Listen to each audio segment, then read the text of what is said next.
भारत पाकिस्तान के बीच चल रही जंग खत्म हो चुकी है। मामला शांत हो गया है, लेकिन कुछ फैक्ट्स हैं जो आपके लिए जानना बेहद जरूरी है। सबसे पहले पाकिस्तान से आतंकी भारत में घुसे और हमारे 28 निर्दोष नागरिकों को मारकर चले गए। उनसे उनका धर्म पूछकर मारा गया और कहा गया कि जाकर मोदी से बता देना।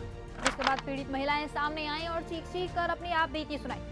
पूरा देश गुस्से में था। पाकिस्तान के खिलाफ सख्त एक्शन की मांग होने लगी। हमले के 15 दिन तक भारत शांत रहा। फिर 7 मई को भारत ने ऑपरेशन सिंदूर के जरिए पाकिस्तान और पीओके में 9 आतंकी ठिकानों पर हमला किया और कई आतंकियों को मार गिराया। भारतीय सेना के इस काम की पूरे देश में सराहना हुई। पीड़ित परिवारों को उम्मीद जागी कि अब उनके साथ न्याय होने वाला है। लेकिन इस हमले के बाद पाकिस्तान बौखला गया। सीमा पर गोलीबारी करने लगा। इधर से भारत पर लगातार ड्रोन और मिसाइलों से हमला होने लगा। 2 दिन तक भारत पाकिस्तान के इन हमलों से सिर्फ अपना बचाव करता रहा। उसने कोई पलटवार नहीं किया। लेकिन 10 मई की तड़के सुबह भारत की सब्र का बांध टूट गया और भारत ने भी पाकिस्तान के 8 मिलिट्री ठिकानों पर हमला कर दिया, जिससे पाकिस्तान को भारी नुकसान हुआ। क्योंकि वो जो हमले कर रहा था उसे भारत रास्ते में ही रोक दे रहा था। लेकिन जब भारत ने हमला किया तो पाकिस्तान उसे रोक नहीं पाया। नतीजा ये हुआ कि उसके 8 मिलिट्री ठिकाने तबाह हो गए। फिर अमेरिका दादा बनकर आया और दोनों देशों को आदेश दे दिया कि युद्ध रोक दो। अमेरिका के दबाव में भारत पाकिस्तान सीज फायर के लिए तैयार हो गए। दोनों देशों के बीच 10 मई की शाम 5 बजे सीज फायर लागू हुआ, जिसे पाकिस्तान ने 3 घंटे बाद ही तोड़ दिया।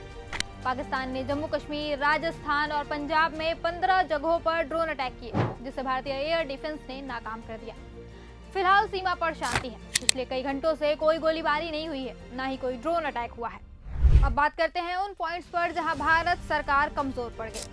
ऑपरेशन सिंदूर के जरिए हमारी सेना ने पाकिस्तान के आतंकियों को मार गिराया। फिर इनके जनाजे में पाकिस्तान सेना के अधिकारी शामिल हुए। इस तरह की तस्वीरें सामने आई, जिससे पाकिस्तान का दोहरा चेहरा दुनिया के सामने आ गया। सबके सामने था पाकिस्तानियों के दिल में आतंकियों के लिए कितनी मोहब्बत है। यहाँ मोदी सरकार चाहती तो इस तस्वीर को लेकर पाकिस्तान को पूरी दुनिया के सामने नंगा कर सकती थी। ये बहुत बड़ा सबूत था कि पाकिस्तान आतंकियों को पनाह दे रहा है, उनसे सहानुभूति जता रहा।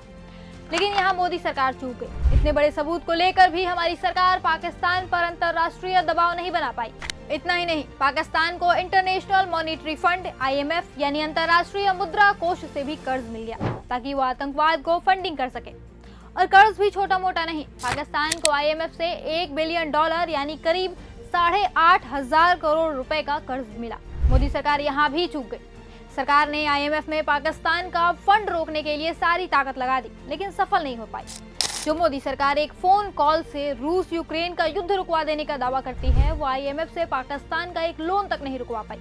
बुरी तरह से फेल हुई, जबकि उसके पास अपनी बात साबित करने के लिए ठोस सबूत भी मौजूद थे। गौर करने वाली बात है कि पाकिस्तान ने पहले हमारे 28 नागरिकों को मारा, फिर 16 और लोगों को मार दिया। 22 अप्रैल से 10 मई तक पाकिस्तान की गोलीबारी में 5 जवान भी शहीद हो चुके हैं, जबकि 60 जवान घायल हैं। इस गोलीबारी में 50 से ज्यादा आम नागरिक भी घायल हुए हैं।